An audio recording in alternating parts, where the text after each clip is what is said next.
words.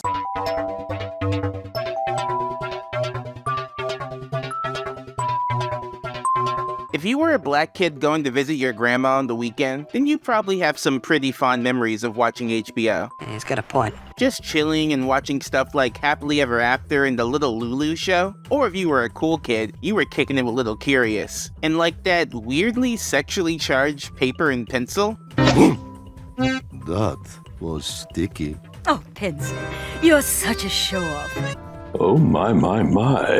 I think they were more than a little curious. But like I said, I only watched this stuff when I was over at my grandma's house, or the very occasional free weekends cables would give out. Why did they play with my emotions like that? I'm supposed to just go to bed not knowing if Stuart Little is gonna make it out of that jam just because it's Monday? Am I made of stone? Is this what you're looking for? But while HBO had a ton of stuff on there for kids, at night was when the real party began. HBO basically invented prestige television with stuff like The Sopranos and The Wire, and a bunch more shows that I assume also start with the. But if the thought of watching real people scares you, HBO also had a small collection of adult cartoons. A collection that only grew with the launch of its streaming service, the artist formerly known as HBO Max. And since you guys seemed to really like it when I talked about all the adult cartoons on Hulu, I decided I might as well turn this into a regular thing on the channel. Also, I really like money, so this seemed like the appropriate choice to make.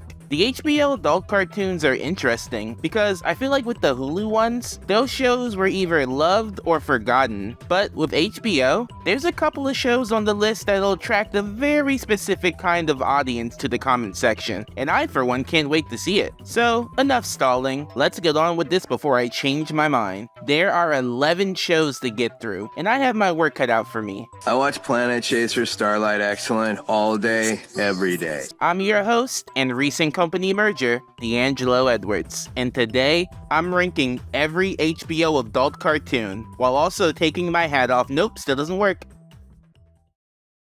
Genius. It goes ba-bum, ba-bum, bum, click, bum, ba-bum, ba-bum, bum, click, bum. We need more bad guys to smash. Bum, click, bum. I be Lord of the Rings, I manifest. Represent from the den, I don't wear no vest. I got a heart in my chest, it goes ba-bum, ba-bum. I sway halfway, the day's hump, get over. I be Lord of the Rings, I manifest. I'll put a shot to your sister. I don't wear no vest. I got a heart in my chest, it goes ba-bum, ba-bum. I sway halfway, the day's hump, get over. One out the ring, so now you got... When you're clipping my nails, can you at least try to act like you're enjoying it? My toes are absorbing a lot of your resentment. I would never want you to think that I didn't... Less talky, more clippy.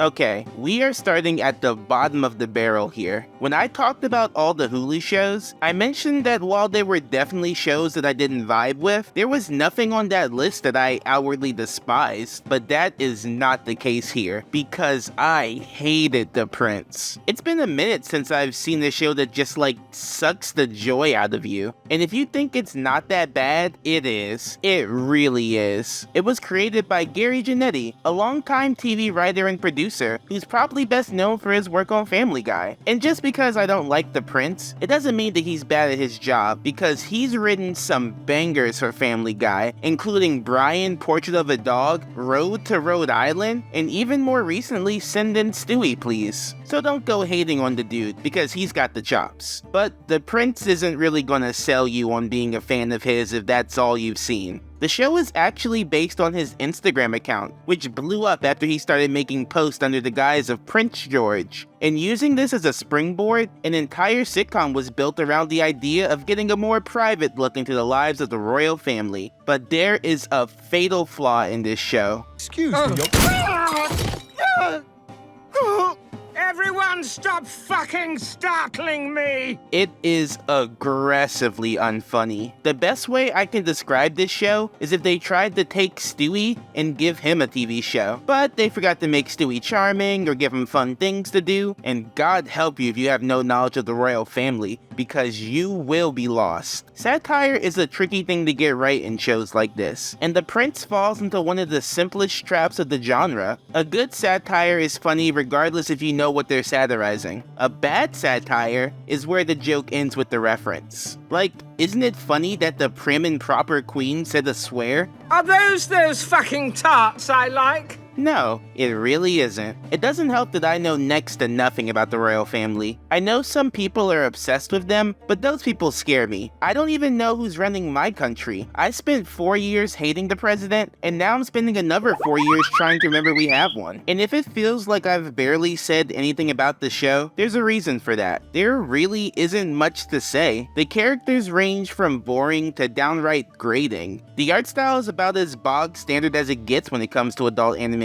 And while at first I was excited to see that the episodes were only about 13 minutes long each, those 13 minutes felt like an eternity. I know this show probably didn't kill the queen, but it for sure couldn't have helped. If I had one positive thing to say about this show, then I guess I kinda like this little guy. I see.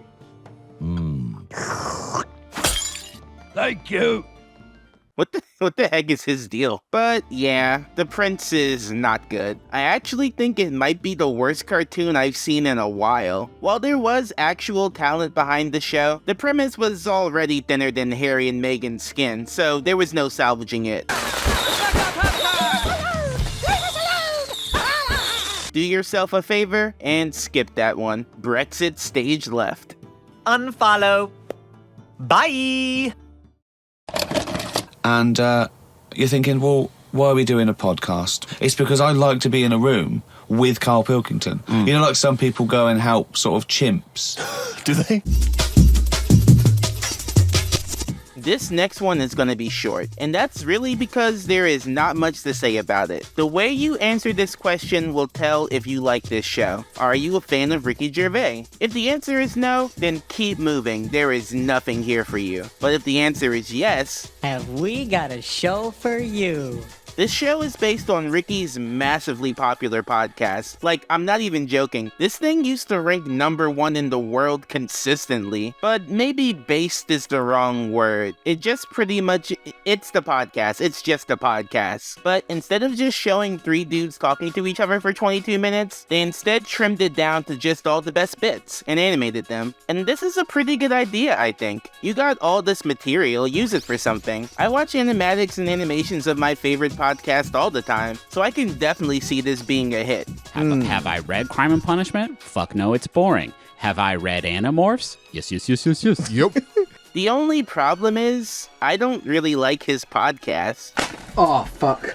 I can't believe you've done this. I know people have their opinions on Ricky Gervais, and personally I don't have anything against him. Dude played Billy Finn on Family Guy. That alone gives him a pass in my book. Actually, it turns out he said some pretty messed up stuff about trans people, so yeah, screw that guy. But this show just wasn't for me. I know they trimmed it down to be the funniest jokes, and I did chuckle every so often, but like, a lot of it is still just them talking, and I don't like any of them enough to find it charming. But what I do find extremely charming is the way it's animated. They went with a very Hanna-Barbera inspired look for the show, and although the animation itself is a bit limited, the style on its own is fantastic. Lots of eye candy to look forward to if you're into this kind of thing. Makes sense considering one of the main character designers was Leiron Dejournette, an artist whose work I really admire. Seriously, go check him out. Stuff is immaculate. But yeah, this one is 100% my opinion, completely based on my taste, so take it with a grain of salt. This could easily be higher on the list if I was just a bigger Rick writer, but I'm not, so great art style, but not for me.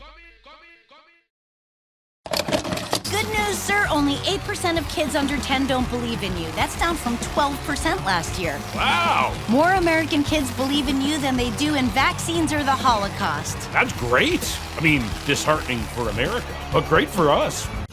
I hope you're feeling festive, because next up is Santa Inc. Though, judging by the reception this show got when it came out, I have a feeling most of you guys might be happy that Tim Allen murdered Santa in cold blood. I don't care what anyone says or what that Disney Plus show retconned, he died, and you just watched. Santa Inc. tells the story of Candy Smalls, the current second in command of Santa and next in line to inherit the throne of Jolly Saint Nick. At least she wants to be. But first, she's gonna have to prove that she has what it takes, especially since there has never been a female Santa before. Now, when I tell you that no one liked this show when it came out, I am not exaggerating. That 4% Rotten Tomatoes score isn't just for show. No one was coming to its aid. The trailer got a ton of dislikes too, which would have been fine if people didn't also start getting really anti-Semitic in the comments. I don't know what it is about cartoons of all things that bring out the worst in some people. Like, I just don't get it. People see Yogi Bear and get ready to join the Proud Boys. Hey, woo-woo, I'm smarter than the average race.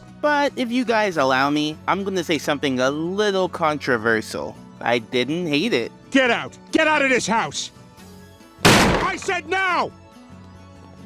Now hold on, I didn't say it's amazing or anything. Don't go clicking that dislike button quite yet. Just let me explain. I think once you get past the raunchy humor, the overly crude situations, and depending on how you feel about Seth Rogen, I think this show might have potential. Making Santa a little rude isn't something that's really new by now. I'm on my fucking lunch break, okay? But this show made it sort of interesting by focusing not on Santa and his wacky hijinks, but how the antiquated traditions of the North Pole have kinda let it go rotten. Candy has clearly put the work in to become the next Santa, but it's become such of a bro fest that she was never even in the running, and it's interesting seeing the lengths she'll go to prove that she's qualified to be Santa, even sacrificing the ideals that make her want the job in the first place. Like, she clearly wants to be a new, more efficient, more fair Santa. We are all sick of the shit that goes on at Santa Inc. So let's change things. Who's with me? But she starts doing worse and worse stuff to achieve her goals, ignoring her friend, screwing over people, even letting her main rival die just to get ahead.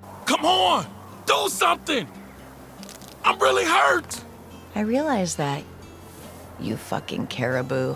That's some pretty dark stuff. It ends up being a neat little character arc. I also really like the world building in the show. Seeing all the different locations, all the different races that live in the North Pole and how they all coexist. We even get to see other mystical figures and how they relate to Santa. And while it's not the funniest thing out there, a couple of jokes here and there make me laugh. At least Amazon's not pretending to be something it isn't. It knows it sucks. Exactly, and we do amazing work. Also, it's always nice to see more stop-motion shows out there, and Stupid Buddies is quickly cornering the market, for better or for worse. It's not their best-looking show, but it still looks alright. But I do understand why people would not like this. It doesn't really help the stigma that animation isn't for adults, unless it's constant sex and violence. And the interesting stuff that this show does takes a while to kick in, so I wouldn't blame anyone for dropping it. But there are so many worse shows out there. But there's also way better shows out there. I kinda wish it had gotten one more season, cause it was actually starting to find its footing, but it was cancelled and yoinked off of HBO Max faster than a coked up reindeer. So yeah, I know to most people this show was a lump of coal, but with enough time, it could have been a diamond in the rough.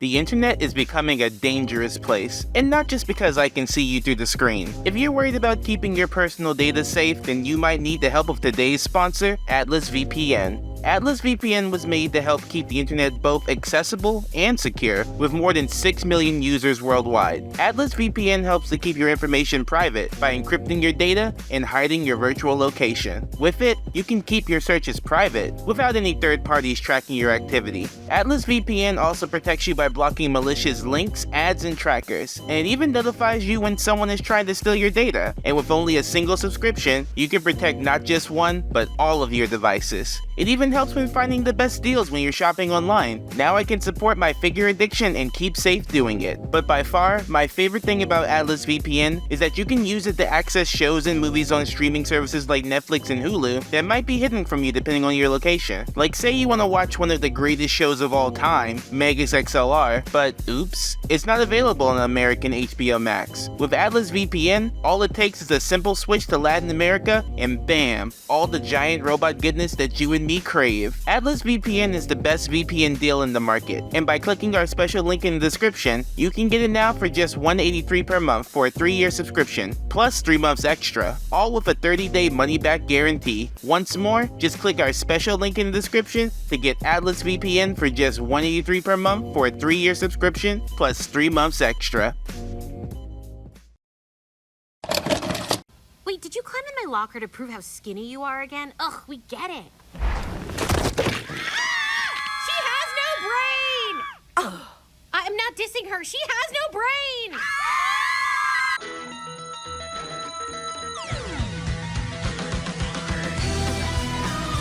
Alright, time for the reason that a lot of you guys probably clicked on the video. I know what I'm doing. That thumbnail wasn't an accident. I don't want peace. I want problems, always. I hope you guys are ready for some main character energy, because we're gonna be talking Velma. How do I look? Is it obvious I have 2 beanbags in my bra? Pitched as the very first adult take on Scooby-Doo, well, at least the first official adult take, Velma puts the spotlight on everyone's favorite orange sweater-wearing nerd, as it tells a story very different than what most Scooby fans are used to, changing pretty much everything about the gang from their personalities down to their race, except Fred. I think Fred has to be white or the world might explode or something. And oh man, if you thought the reaction to Santa Inc. was crazy, then the way people reacted to this would make you think this show caused COVID, killed Tupac, and gave Jared Leto a career. Hate doesn't even begin to describe what people felt towards this show. I saw people making letting others know that this show sucks their whole personality. People were calling it a self-insert show, rolling their eyes at all the meta humor and what they thought was forced diversity. Like, why do cartoons have to be woke all the time?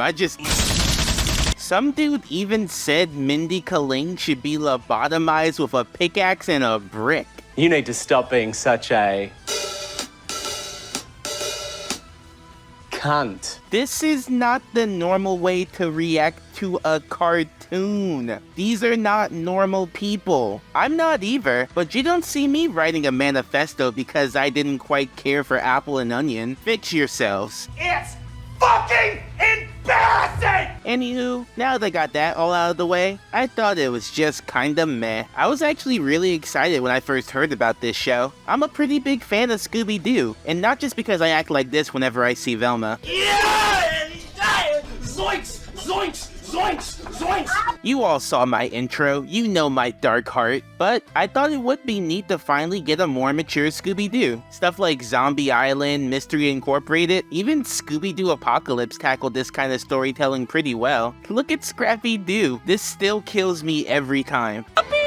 Power! But like, Velma is barely Scooby-Doo, and not just because the Great Dane himself is missing. In fact, the only real things it has in common with Scooby-Doo are the names of the characters and the fact that there's a mystery. And I'm not against drastic retellings of already established characters. Superman Red Sun is one of my favorite DC movies. Rise of the TMNT was a super cool retool, and if they had never made Space Ghost Coast to Coast, we might not even have Adult Swim at all. But at the core of all of those things, there was still a bit of the original that shined through. Well, maybe not Space Ghost, that was pretty much his own thing. But you're supposed to be in jail. Yeah, and you're supposed to be dumpster diving for ham scraps, you 6-piece chicken McNobody. Get out of my seat! Everyone is pretty unlikable, which can be funny here and there, but when it's nearly constant for 10 episodes straight, it can get a little grating. Velma is like a super bad person in this. But I had to find you because I still don't know if you listened to my voicemails, let alone responded. Did you? Yes! And I don't want to do our math homework together. Just email me your answers like always. Which is probably the point so we can see her grow, and there are moments that make her seem genuinely sympathetic, and maybe more than the facade that she puts on. Oh God. Mom wasn't taken. She left because she hated us. Yes. But she still spends a lot of time just being awful. Kinda hard to root for her. Daphne isn't really much better, with her in particular coming off as a bit uncanny. Like every time she makes a meta joke, it just kinda sounds like she's reading off of a script. She doesn't sound like an actual person. And it's a shame, because when she does sound normal, I think she does a decent job. Fred, naked? Ha! Hilarious. We've been dating for a year and he still won't even take his pants off. A year? He gay? Fred is probably the best character so far in the show, in both acting and character development. And Shaggy, Norville, is fine, but he kinda came off as boring to me. The mystery of Velma trying to find her mom, and that mystery itself tying into the bigger mystery affecting the whole town, can be pretty compelling at times. It makes me wish it was more of that instead of just trying to make fun of Riverdale a lot. And Riverdale does a way better job at being a parody than this does, so maybe this pod shouldn't make this kettle black. Wait, I think what it really comes down to is that I don't think any of the writers working on this love Scooby-Doo. I'm sure some of them like it or remember it, but I don't know. The best parodies are made by people who really get the appeal of the source material. Like it or hate it, you can't deny that Teen Titans Go loves DC Comics. Team 4-Star loves Dragon Ball Z, and a couple of easy gags like naming drugs after the gang's catchphrases or referencing a chase scene can't hide the fact that this would have worked better with original characters. Really lean into making fun of those edgy teen dramas without the baggage of also being a Scooby-Doo product. All that being said, I was entertained enough to watch the whole thing through, and I'll probably watch the next season as well, just because I'm curious if they can make it any better. And there are good things too. For one thing, the show looks amazing. I'm always glad to see adult animation just go for it and actually try and stand out. And this show did get a laugh out of me every so often, so it can be funny. And yeah, normally in pop culture, when a slutty girl is murdered, we're all a little like, well, maybe she deserved it. But that is what made Brenda so special. She was the rare slut that did not deserve to be murdered. I think that this show could actually be something one day, but even if you don't be one of those idiots putting all that effort into obsessing about something that you don't even like. Don't spread misinformation, don't hate watch until your butt's so clenched you take a chunk out of the sofa. Just be an adult and change the channel. Ice cream man, my favorite person. I'll take a fudgesicle. Oh, me too. No, me first. Whoa, me right first. out of the gate, I need you guys to take the energy down, like 90%. Why? Next up, we got something a bit more grounded. 10-Year-Old Tom is the second show made by Steve Dildarian, a former advertising copywriter turned animator. He's known for his more hand-drawn, simple style, which is evident in the look of 10-Year-Old Tom, but I think it walks the line between looking cheap and looking charming well enough. The show focuses on Tom, who might be the most uncomfortable kid in the world. I can't imagine you have extra pants on you, do you? Well, you don't like the pants you're wearing? I just pooped my pants. We follow him as he just tries to live his life, all while everyone around him turns that into the most complicated thing in the world. Simple things like playing in a Little League game turn into botched drug deals at the drop of a hat. Hell yeah, anybody want some soft pretzels? Wink, wink. What's happening? These are pretzels or these are drugs? I'm not following. And while Tom definitely doesn't help matters, you can't help but feel bad for the kid as he gets dragged along on these schemes. It's just... Wish you weren't so fucking awkward, bud. As a character, Tom is so awkward that it's hard not to like him. He's just this poor kid that barely knows what's going on. It doesn't help that he's also kinda really stupid. The correct spelling of the turkey version of Tom is T-O-H-M.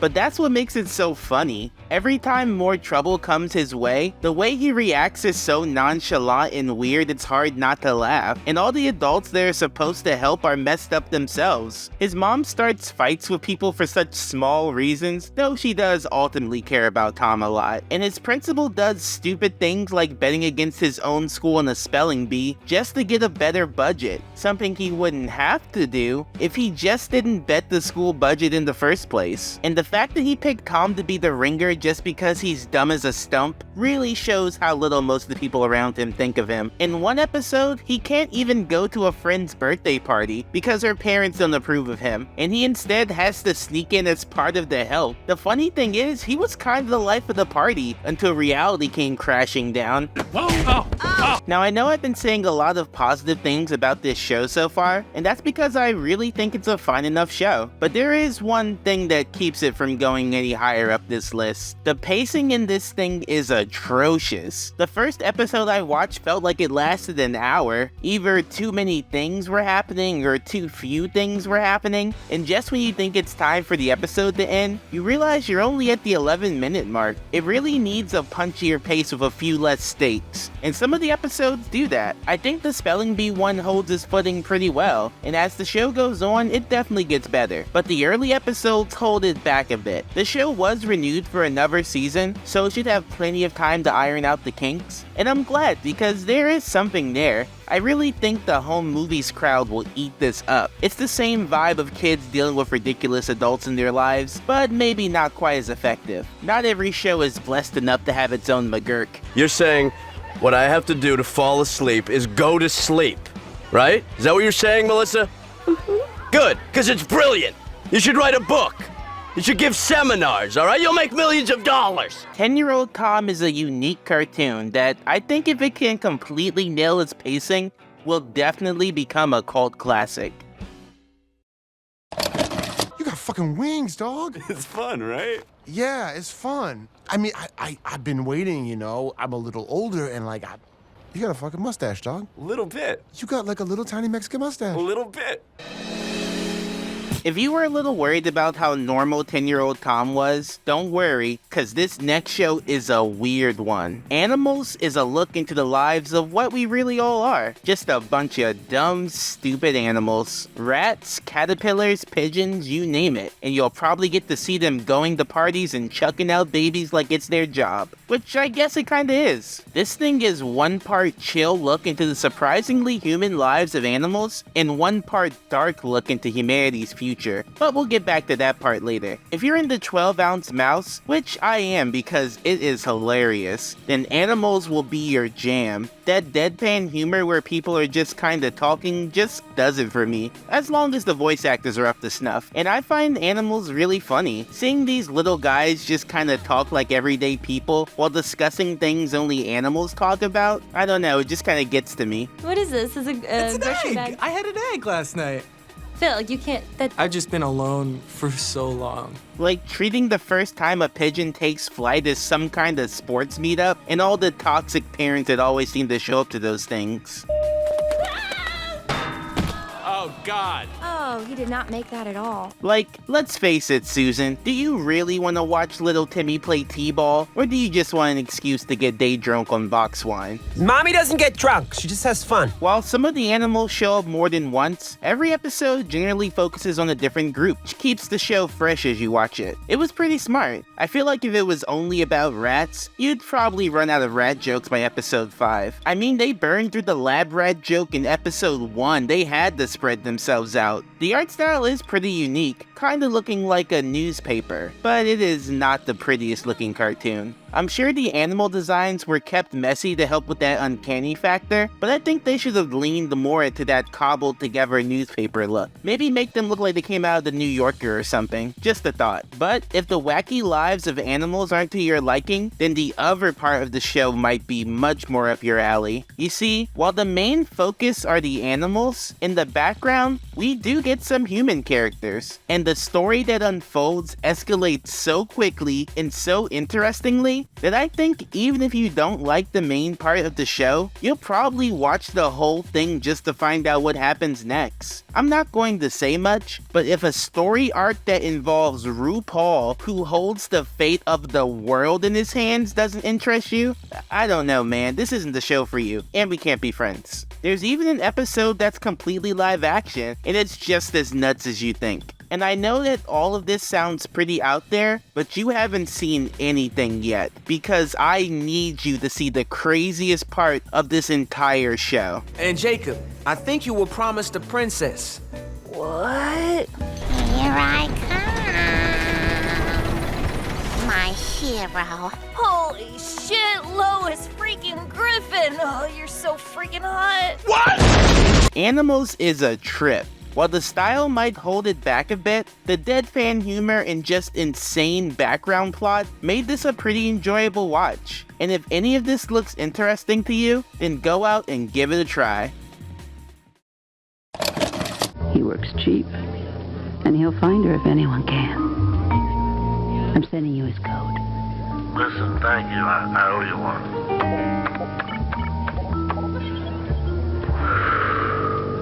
They'll mention it, baby.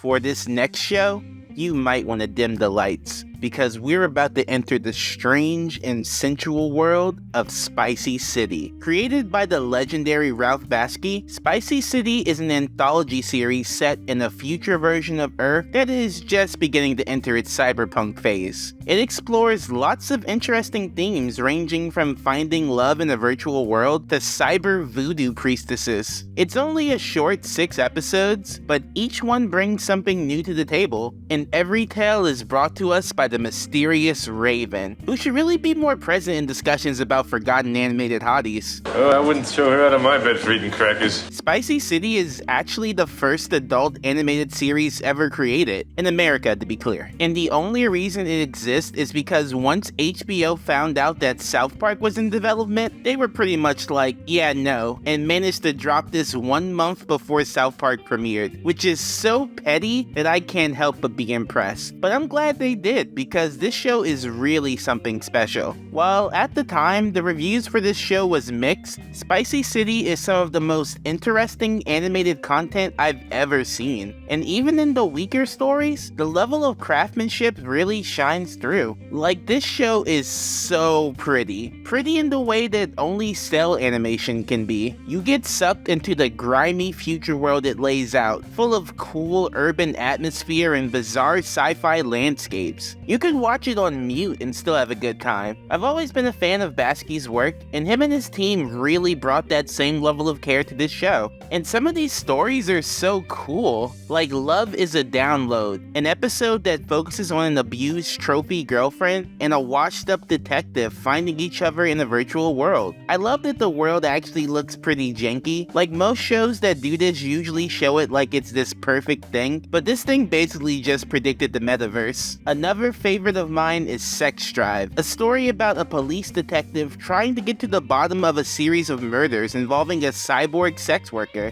If you ever wanted to hear what it sounded like when Poison Ivy and Buttercup sound like when they get it on, well, first you have issues, and I guess now is your time. That was better than Disneyland. That is one thing to mention. This thing is very sexually charged. Like every single episode. It was marketed as cyberpunk erotica, and man does it live up to that. Pretty much every girl in it, whether they be a main character or just show up for a few seconds, they're gonna be a bombshell. It fits the tone, and it is Ralph Bakshi after all, but I don't know. This show might make a modern cartoon fan faint. They start foaming at the mouth when they see hand-holding, but this is tame compared to the stuff I usually watch. You guys ever seen Valkyrie Drive Mermaid? I gotta stop being so honest in these videos. People know way too much about me. Anyway, while every episode carries a sexual undertone, it's really interesting how you never know what you're gonna get next. 1 second you're watching basically a Looney Tunes skit about a pair of disembodied hands, and the next it's making you think about the value of human life, and if having a clone of someone you thought was dead is better than that person being gone completely. Like, this show gets heavy at some points, and for every immature joke or set of bazongas it throws at you, there it is again asking poignant questions about humans and our relationships with machines, and if they're really separating us or bringing us closer together. And again, it just looks so good. Despite the mixed reviews, the series was all set to get another season, but with the condition that Ralph fire all of his writers and bring in more seasoned veterans. And considering that one of the writers was Ralph's son, you can tell how that talk went. But this means there might be a world out there where South Park got canceled after 1 season, and Spicy City went on to influence adult animation more. And the only thing I have to say about that is... hot. I know it's cliche to say this, but Spicy City really was far ahead of its time, and if it had gotten more than 6 episodes, the entire landscape of adult animation might be different, more open to tackling other genres and art styles. And the worst part is that there isn't any way to watch it legally. There's no VHS tapes, DVDs, and it's not streaming anywhere. Ralph Bakshi himself had to share it through the same YouTube links I watched it on, and it's a shame because this thing is begging for a fancy Blu-ray release. But it doesn't look like we're getting anything like that soon. Spicy City is a show that pushed boundaries before there were even any boundaries to be pushed. And it explored themes that Western animation hardly ever touches. And I hope that one day it gets the respect it deserves. Here's to you, Bird. Thanks for the memories.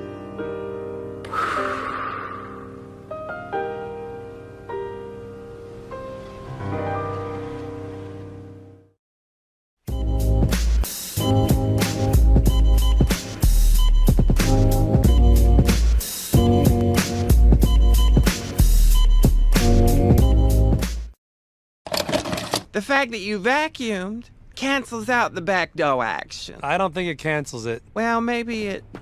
Oops. You got my money, bitch? What kind of entrance is that? The Life and Times of Tim is hands down the funniest show on this list. A lot of other shows here all try and do that awkward deadpan humor, which I guess was just a phase HBO was going through for a while, but this one absolutely nails it. What? Hey! What happened? Hey, you! Me? Old guy, yeah! Me? Yeah, you just spanked that girl! Yeah, that was an agreement we had. She requested it. This is actually the first show created by 10-year-old Tom creator Steve Dildarian, and I like it way more. This one feels like 10-year-old Tom, but without the polish. But I mean that in a good way. It doesn't move as much or try to be more digestible for the audience, it just lays out what it is, and if you don't like it, then you can get it. I had actually thought that 10-year-old Tom was a prequel to The Life and Times of Tim, because the names are pretty similar. The premises are also pretty similar, but instead of following around an awkward kid, we follow around an awkward adult, which greatly increases the amount of trouble he can get into. A kid does something stupid, you can pretty much laugh it off, you know, boys will be boys and all that. But when a full-grown man does very avoidable things on the daily, it becomes so outrageous that you can't help but laugh, and laugh I did, because this thing is hilarious. Like I said, it stars Tim, an office worker who usually tries to do the right thing, but because he just can't get his act together, the situations usually end up spiraling. Get it up! I am here to kill an old man. Good. That is my goal for the evening. And the funniest thing is that while you want to feel sorry for him, he's kind of a terrible person as well. The first episode shows his girlfriend coming home to introduce him to her parents, and he's just chilling with a hooker. Who is she? Who? This woman? Yes. Or that woman? That's No. your mother, I assume. Who is she? Oh, my name's Debbie. It's Debbie. Yeah. I'm sitting with Debbie. Who he tries to pay in meatloaf, but when that doesn't work, he ends up just giving his clothes to her pimp, who somehow decides that a brand new look is worth the price of a little backdoor action. And the situations just keep piling on. One moment he's at a wedding, and the next he's getting a handful of his girlfriend's grandma. You know, this may be a weird time to say it, but they're not bad.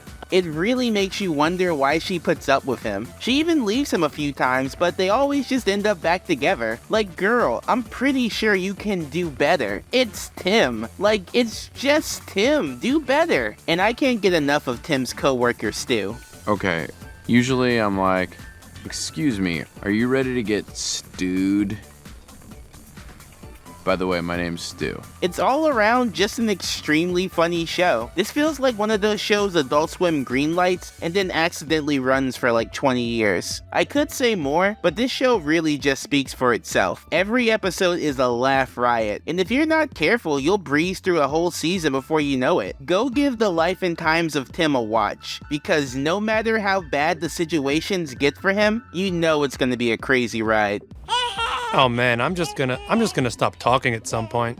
Talking is getting me nowhere in life. You know what? We're gonna do the hell out of that project. Yeah, we're totally gonna kill it at the presentation. Make those other kids' patches look like S-H-I-T. Total S-H-I-T. Are you guys spelling shit? Damn it, those teachers are good. So glad we can send her to that school. Alright, we are in the top 3, and taking third, we have a show that is required viewing for anyone in their 30s. Or, getting there. Close Enough is the latest show from J.G. Quintel, creator of Regular Show and voice of everyone's favorite blue lady killer. Oh fuck, did Margaret sit here? I remember back when this show was announced way back in 2017. It looked like it would be a fun spiritual successor for Regular Show, moving on from focusing on 20-somethings to 30-somethings, showing people setting down roots, starting families, while still keeping the silly anything can happen tone of Regular Show. And I was excited. Regular Show is one of my favorite shows ever, so getting a Regular Show Alien Force sounded right up my alley. Then it just went completely silent. You see, it was supposed to air on TBS, alongside another show, The Cops, as part of a new animation block. Only problem is that the show was heavily involved with Louis C.K. But then Louis went and got in trouble with his C.K. by putting an OC in the middle, which probably wasn't the best look. So The Cops was cancelled, leaving a bunch of people out of work, and Close Enough looked like it might face the same fate. That is, until it was announced in 2019 that it would be moving to HBO Max. And in 2020 it finally came out, and absolutely nothing else happened. I was worried with it taking so long to come out that maybe it wouldn't be as good as I had hoped, but actually it turned out to be even better. The show focuses on Josh and Emily, a married couple raising their daughter Candace in a house that they rent with Alex, Josh's best friend, and Bridget, an aspiring social media influencer and Alex's ex-wife. We get to follow these guys as they navigate parenthood, relationships, money problems, and the occasional clown attack. Wait for What I love so much about this show is how accurately it describes the lives of people who aren't quite young adults anymore, but they're definitely not middle-aged. They're like middle-aged. This can be the most awkward time of people's lives. All of a sudden, you have to work for a living, and that dream job that you thought you were gonna get has to be put on hold because, bam, now you got a whole human life that's looking to you for food and shelter. And it doesn't just show the trials of early parenthood. Not everyone is going through the same things at the same time, so it makes sure to represent as many different types of life as it can. Alex is an underpaid professor fresh out of a divorce. He's also super weird.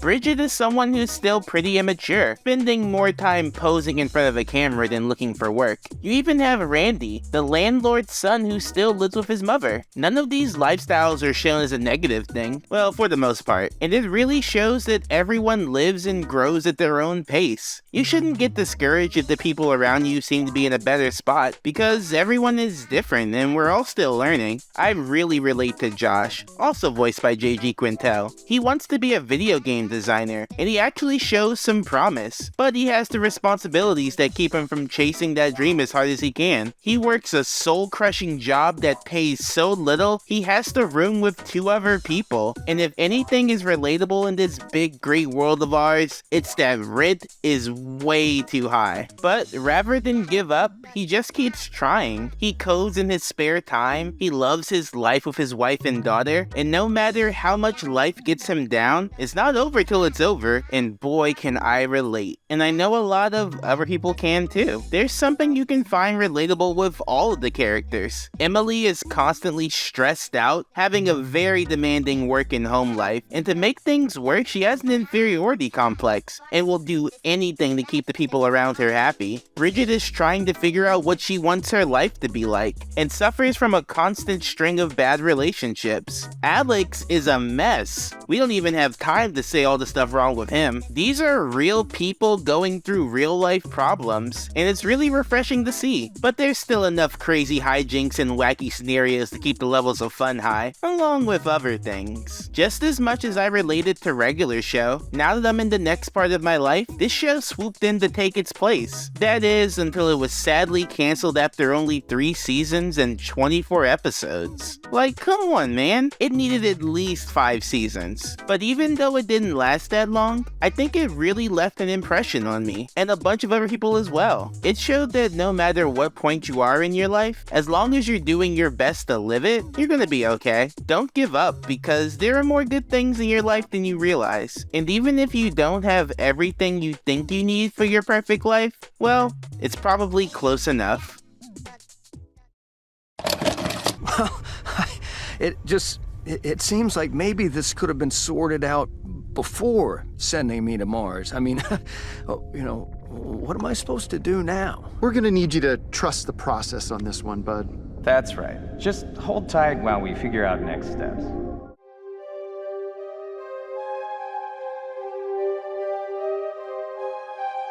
Alright, even though this show is coming in at second place, this is the show that I want everyone to give a chance. If you take anything away from this video, it should be that I need all of you to watch Fired on Mars. Fired on Mars is different. That's the first word that comes to mind when I think about it. I have never seen a Western adult animated series like this before. One that tackled themes like it. One that has this kind of atmosphere. Fired on Mars is a game changer, and I need more people to know about it. I'm gonna do my best here to describe what makes it so cool without giving anything away. So, if this section ends up a little short, do not take that as a sign of its quality. Fired on Mars focuses on Jeff, your standard everyday graphic design wage slave. He's a normal guy. Normal job, normal relationship. The only thing that isn't normal is that his job takes place on Mars. Now, you might wonder, what's the point of having a graphic designer on Mars? I mean, there's no reason they couldn't just work remotely. Well, the higher-ups have that exact same thought. And just like that, the job that Jeff left his girlfriend for, left his planet for, is just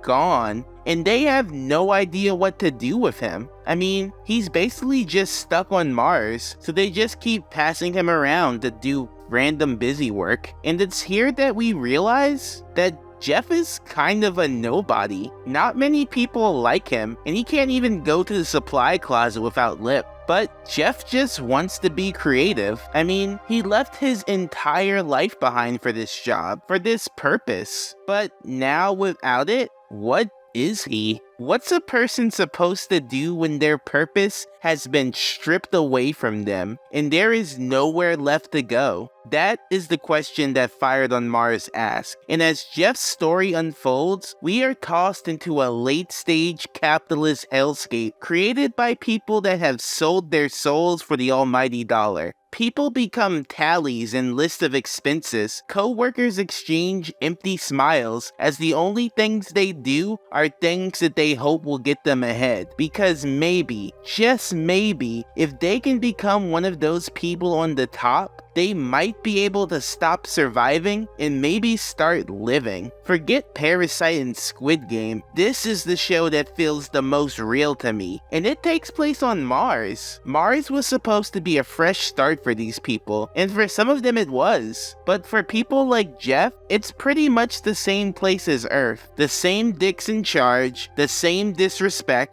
but now, there's only certain spots where the air is breathable. And man, can you feel this get to Jeff. As I watched this show, I got really attached to him. I mean, yeah, he messes up, like a lot, but you can tell he's trying. And there is nothing more relatable than the feeling of trying and getting nowhere. Now, at this point, I don't want to say anything else about the story, because this thing kept me guessing like a show hasn't done in forever. So before I end this part, I just want to talk about how gorgeous this show looks. Like, look at the cinematography, look at these gorgeous backgrounds and colors. They make Mars look so big and empty, yet kind of terrifying at the same time. The sterile office buildings that everyone lives in feels cold and impersonal, and it really gives off the vibe that even when people are off from work, they're never really off from work. Not when you're stuck on Mars. This is what I want out of adult animation. This is what a lot of people want out of adult animation. Like, sure, the show is still funny, but it's also thought-provoking and heartbreaking at times. The show subverts the montage trope in a way that left me devastated, and it's barely getting any eyes on it, and I need it to continue, so please go watch it. If you do, you'll get to meet Jax, and Jax is the best. Go watch Fired on Mars. There is truly nothing else like it.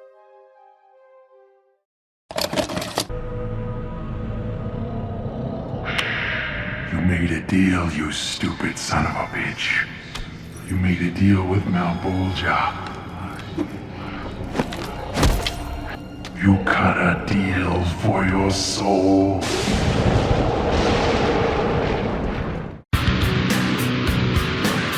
And here we are, at the tippy top of the mountain. So without further ado, which I did not spell right in this script, the best adult cartoon that HBO has ever made is none other than Spawn. Yes, I am aware that the comic book show topped the list the last time, and I promise I won't make this an occurring thing. Probably. Spawn is everything I want in an adult cartoon. Gorgeous animation, complex and layered characters, moody atmosphere in a grungy rundown city, and lots of violence. I've been a fan of Spawn since I was a kid, though I wasn't really allowed to interact with it, so I mostly just looked at the toys at my local KB. Fuck, you're old. Spawn tells the story of Al Simmons, a Marine turned government assassin, who, after being betrayed by his partner, ends up burned alive. But this wouldn't be the end of him. For his life of murder and blood, he was sent straight to hell. But once he got there, he made a deal. He would become a soldier of hell in return for being sent back to Earth to see his beloved wife, Wanda. The only catch is that he was sent back 5 years later, only to see his wife remarried to his best friend, with them having a child together. And to make matters worse, he wasn't even given his original body back. His soul was instead placed into a decaying cadaver, covered from head to toe in symbiotic armor. The man known as Al Simmons was still dead, and the only thing that remained was Spawn. And it's here that we start our journey with him. We see as he struggles to piece his memories together, gets entangled in a war with the local mob, and deals with the strange clown known only as the Violator, which in this show has very unfortunate connotations. And I can't get enough of this stuff. Grimdark stuff can get pretty easy to make fun of really quick. And trust me, this is Spawn, it still gets extremely silly at points. There is an episode of this show called Send in the KK Clowns, and that should tell you how quickly the tone can shift. Except it doesn't, because even with such a silly title, that episode still manages to be a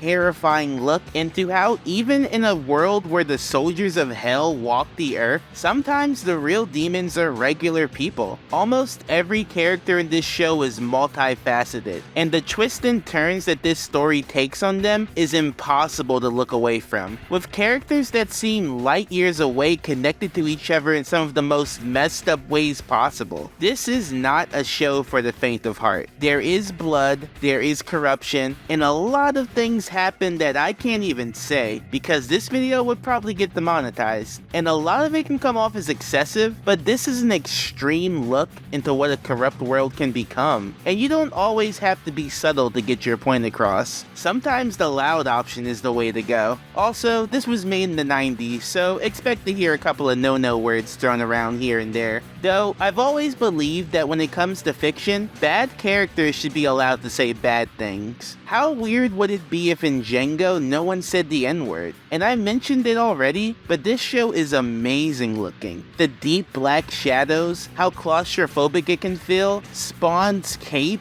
oh my god, the cape. If there is one thing that you have to get right when it comes to Spawn, it's the cape. Even the crappy movie knew they had to do the cape right. I actually like this movie. I know it's bad, but it's like like really fun. Besides the visuals, the music is also really good. Moody electronica setting the tone perfectly. They actually got Shirley Walker, who was responsible for scoring Batman the Animated Series, and she always knows how to bring it. And speaking of bringing it, none of this stuff would matter if it wasn't for the absolute masterful voice acting of Keith David as Spawn.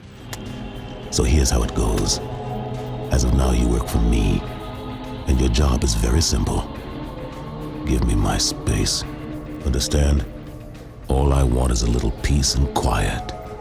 Got it, fat boy? Keith has always been one of my favorite voice actors. Basically since the first moment I heard him. I loved him in Gargoyles as Goliath, and as Dr. Facilier in Princess and the Frog. But this, I feel, is his best role. The pain you hear in his voice when he recounts his past life, the anger as he takes out his righteous fury on anyone who would dare cross him, and just the pure, unmitigated testosterone that accompanies every threat. Every time he spoke, I just wanted to go out and like chop down a tree or increase the gender pay gap. Real man stuff. And it's Keith's voice that makes Spawn so interesting to follow. Spawn is not a good person. There is a reason he ended up in hell, and it takes a while for him to even be considered an anti-hero. But he makes Spawn feel like a real person. Beyond the magic powers and awesome cape, there is a hurting man that just wants his old life back, but that life has long moved past him. If you look beyond the killer cyborg, psychotic ice cream men, and sexy angel warriors, this is the story of a broken soldier trying to find a way to put himself back together. And it is some of the best animated stuff out there. Also, the creator of Spawn, Todd McFarlane, introduces a bunch of the episodes, and he's such a nerd, I crack up every time. It's great, I wouldn't have it any other way.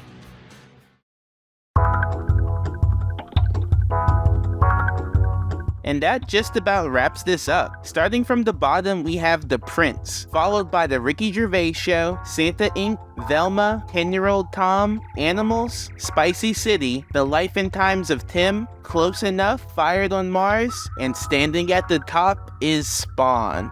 Though, honestly, with this batch of shows, the top 3 are interchangeable when it comes to quality. I just happen to like action cartoons the most, so Spawn ended up topping my list. Also, I know a few people will wonder why Harley Quinn isn't on that list, and that's because that show started on DC Universe, and I proudly made several free trials to watch it before it made the jump to Max. If you want to know where I'd put it, I think maybe right under The Life and Times of Tim, but I've only seen the first season, so that could change. But these shows were a real treat to go through, especially since I was watching a lot of them for the first time, except The Prince, that can go kick rocks. But man, going through all these really is pretty fun, because of all the differences I get to see. When it comes to streaming, really anything goes. And yeah, about half of these are just from the actual channel HBO. Even those feel like they don't conform to any specific rule. I do really like the uniformity that you'll find on an actual channel though, but the freedom of streaming really brought a new age of expression. Even though the bubble has kinda gotten to unmanageable levels. There's good and bad stuff to both sides. But once again, I'm glad I checked all these out because now my view has been expanded, and I even picked up a few new favorites. So let me know what other streaming services or channels you want me to do this with. I might even start expanding to non-adult cartoons as well. Really spice things up. Though not anytime soon though. Between this and the last 2 videos, I've watched like 21 cartoons in a row. I need to go look at some real people. Some mostly real people. Kinda real. I'm gonna go watch Power Rangers. So I'll see you guys next time. Also, don't say Netflix. I'm not doing Netflix until I'm like at 100K. You guys gotta earn that one.